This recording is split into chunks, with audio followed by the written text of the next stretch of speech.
আসসালামু আলাইকুম বন্ধুরা, সবাই কেমন আছেন কমেন্টসে জানাবেন। আর বন্ধুরা, আজকে আমি বানাবো তেলাপিয়া মাছের ভর্তা। সেজন্য আমি তেলাপিয়া মাছ নিয়ে নিয়েছি। হলুদ, সামান্য মরিচের গুঁড়া, লবণ দিয়ে মেখে নেবো। এখন এটাকে মেখে ভেজে নেব। দেখতে পাচ্ছেন চুলে বসিয়ে দিয়েছি লোহার একটা কড়াই। এর মধ্যে দিয়ে দিব এখন মাছগুলোকে।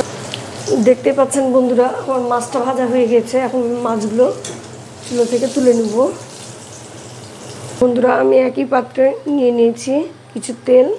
তেলের মধ্যে দিয়ে দিলাম কয়েকটা শুকনো মরিচ ভেজে নেব। বন্ধুরা, শুকনো মরিচটা আমি ভেজে তুলে নিয়েছি। ওই একই তেলের মধ্যে দিয়ে দিব কেটে রাখা পেঁয়াজ। পেঁয়াজের পরিমাণটা একটু বেশি লাগে বন্ধুরা ভর্তায়। বন্ধুরা, পেঁয়াজটা আমি মচমচে করে ভাজবো না, হালকা কাঁচা কাঁচা রেখে ভেজে তুলে নেব। দেখতেই পাচ্ছেন আমার পেঁয়াজ ভাজা কমপ্লিট হয়ে গিয়েছে।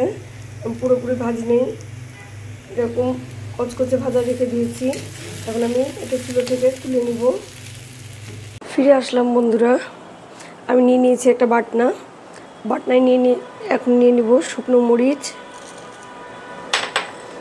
শুকনো মরিচটাকে প্রথমে আমি ভালো করে লবণ দিয়ে মরিচটাকে গুঁড়ো করে নেব।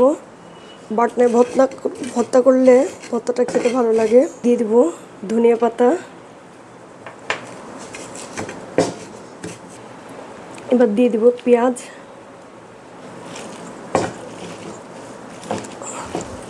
এখন মাছগুলো দিয়ে দিব। সে ভেজে বেছে রেখেছিলাম মাছগুলো দিয়ে দিচ্ছি। মাছগুলো ভালো করে আমি বেটে নেব। বন্ধুরা, এখন আমি দিয়ে দিব সরিষার তেল। ভালো করে ভর্তাটা মেখে নেব হাত দিয়ে। বন্ধুরা, দেখতেই পাচ্ছেন আমার বাটনায় বাটা ভর্তাটা কতটা লোভনীয় হয়েছে, কতটা আকর্ষণীয় হয়েছে।